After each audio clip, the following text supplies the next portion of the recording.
Un saludo a la audiencia del sexto Congreso Internacional de Estudios Caribeños y de la sexta Conferencia Internacional de Estudios del Caribe. Mi nombre es Adrián Fajardo Martínez, comunicador social de la Universidad de Cartagena y magíster en comunicación de la Universidad del Norte.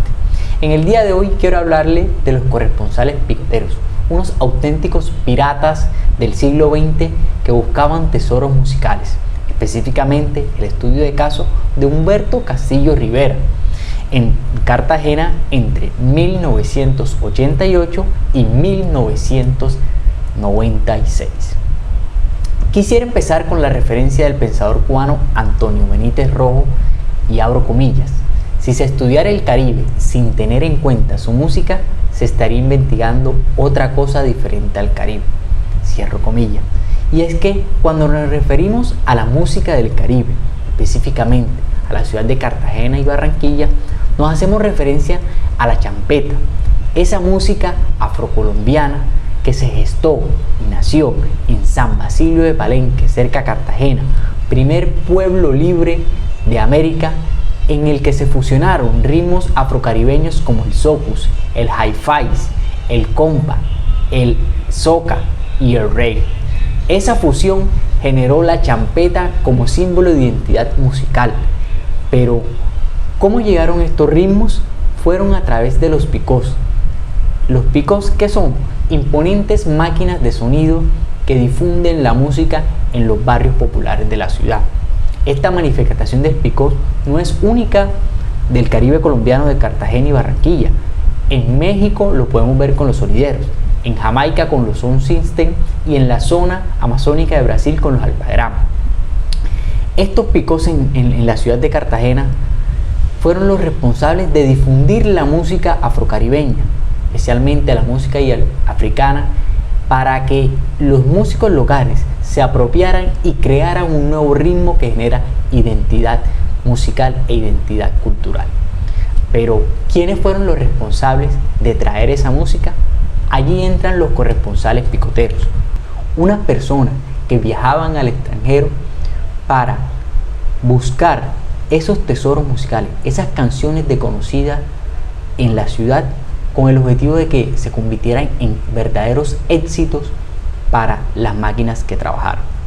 Los corresponsales picoteros en un principio eran personas que tenían vínculos familiares o de amistad con el propietario del picó, y que ellos realizaban viajes al extranjero, ya sea por diversión, por tener un familiar extranjero, incluso por trabajo, por ejemplo, marineros, o en representación de una delegación deportiva, aprovechaban para traer esas piezas únicas que debían tener unas características especiales, que era no haberse escuchado con anterioridad en otros picó ni haberse difundido en emisora, es decir, ser exclusivos, unos auténticos tesoros musicales únicos.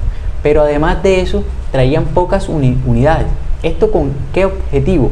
Con que al llegar a la ciudad de Cartagena realizaban una práctica que era eliminar la información de etiqueta, es decir, eliminar el nombre del disco, quién era el autor, quién era el cantante, quién era el sello fonográfico.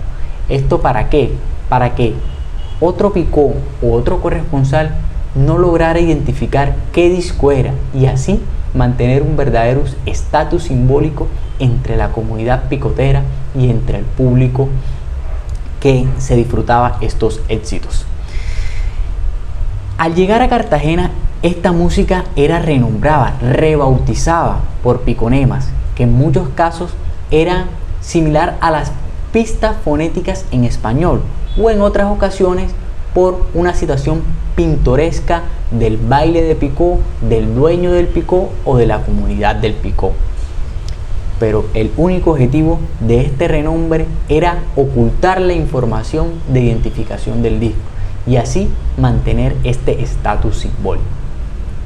Estos corresponsales, o que se encuentran entre esta práctica, podemos llamar a David Borrás, Osman Torreglosa, Manuel Reyes Bolaño, Donaldo García, quienes viajaron a diferentes países como Martinica, Guadalupe, Bonaire, Surinam, Curazao y al país de los Estados Unidos, específicamente a la ciudad de New York, para buscar estos tesoros musicales. Y es aquí cuando entra nuestro caso de estudio, Humberto Castillo Rivera. Este industrial del disco, que para la época trabajaba para Felito Records, en 1988 vio en este mercado un potencial para sacar del gueto picotero esos éxitos y convertirlo en una reproducción masiva y así obtener ganancias. Pero ¿cuál es la ventaja de Humberto o cuál es su aporte? El redescubrir estas piezas y ponerlas al conocimiento del público. ¿Cómo? A través de licencias. Ellos, o él, Humberto, a través de la empresa Felito Records, logró viajar a París, a Londres, Lagos, Johannesburgo, Douala y Kinshasa, en República Democrática del Congo, para negociar estos discos y que el público picotero de la ciudad pudiera conocer quiénes eran los intérpretes, productores y ver quiénes eran los cantantes de esta música. Por ejemplo, Humberto Castillo fue responsable de traer canciones o redescubrir y poner al conocimiento del público canciones como El Militar o Sangalegua de la agrupación Golden Sound, y que es muy reconocida mundialmente cuando Shakira hizo una canción de esta. Aquí escuchemos un pedazo de esta canción.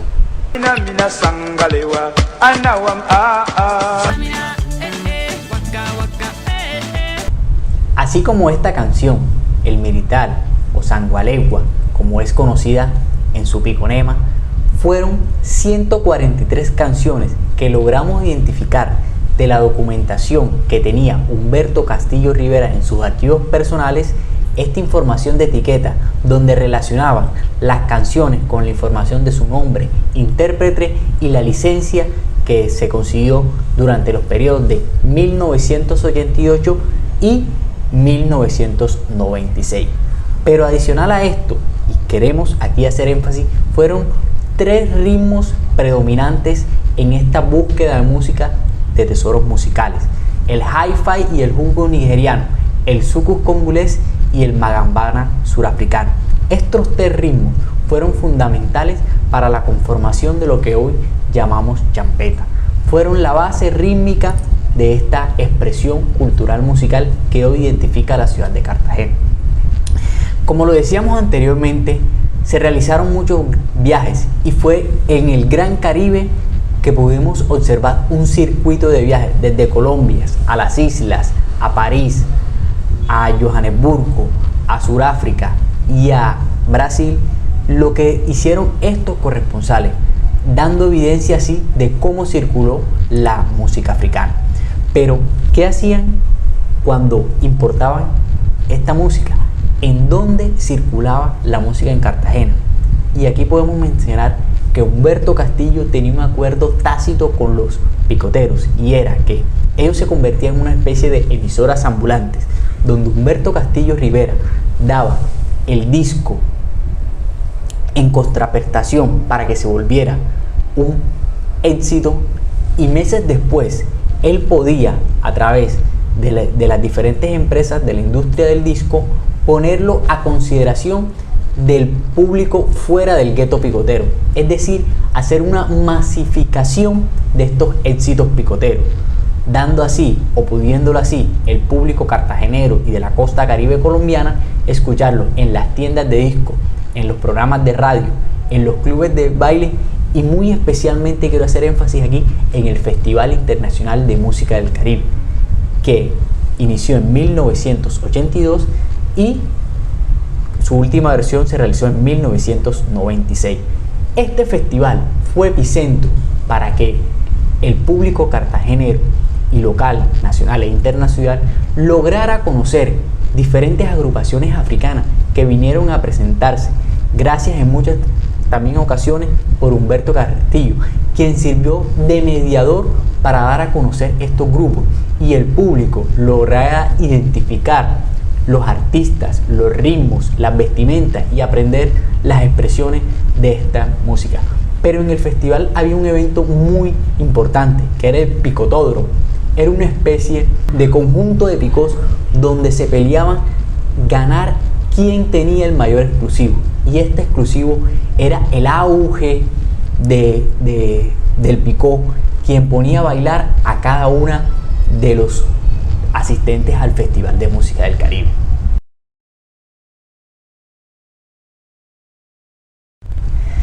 Teorizando toda esta experiencia de circulación y de los corresponsales picoteros, podríamos aplicarla al término de circulaciones desde abajo y circulaciones desde arriba que acuñan los mexicanos Ricardo Pérez Monfort y Christian Reynaud. ¿Quiénes realizaron las circulaciones desde abajo? Y aquí me permito describir qué es circulaciones desde abajo. Es cuando elementos culturales entre actores, es decir, artistas, intelectuales, militantes, que mantienen relaciones translocales familiares o de sociabilidad. Es decir, cuando personas del común intercambian elementos culturales, en este caso la música. Y circulaciones desde arriba es cuando hay promoción y difusión a gran escala de producciones mercantiles llevadas a cabo por la industria cultural o por programas internacionales propuestos. Y es aquí donde podemos diferenciar las clases de corresponsales. Unos corresponsales que hacían una circulación desde abajo y era que tenían una sociabilidad o relación de amistad con los picoteros y que iban a otros países en calidad de trabajo o en calidad de diversión para buscar éxitos. Y el caso específico de Humberto Castillo, quien pertenecía a la industria del disco, es decir, una circulación desde arriba para masificar el éxito, contrario a los corresponsales desde abajo, quienes buscaban unas solas unidades para pegarlos en un pico y mantenerlos de exclusivo. Humberto Castillo quería obtener la licencia para no solo quedarse con el éxito en el pico, sino poder masificar esto a la población y, en sus palabras, y abro comillas, decía darle un estatus social a la música africana o afrocaribeña. En este sentido, quiero destacar que aquí también se acuña el término de una cierta manera de ser caribe, y es que con la importación de esta música afrocaribeña aquí en Cartagena se creó una identidad cultural, el ser champetudo. Estas músicas generaron una especie de sensibilidad musical que es al día de hoy y todavía cobran vida en la memoria de todos los cartageneros para esa sensibilidad de esas músicas afrocaribeñas, ese gusto por esa música y específicamente de estos géneros africanos que también han derivado en expresiones socioculturales y lingüísticas y formas de vertir.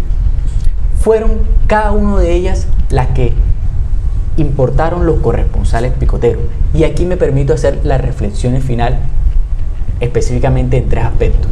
Primero, los corresponsales picoteros jugaron un papel trascendental para la formación de la identidad musical de Cartagena. ¿Por qué? Porque pusieron en marcha un catálogo sonoro africano que conectó las raíces de la diáspora de la ciudad e sirvió de combustible para iniciar la conformación de la música champeta. 2. La música africana y la música afrocaribeña ocupa un lugar privilegiado en la preferencia popular de Cartagena y en gran parte de las ciudades de la costa caribe colombiana. Es decir, es en la actualidad y todavía estos ritmos se siguen teniendo una preferencia. Y 3. Hay una comunicación sur-sur y del Gran Caribe. Ese Gran Caribe que se comunica a través de los puertos, a través de las personas que viajan, a través de los marineros, a través de los industriales, se puede vivenciar en estos corresponsales picoteros.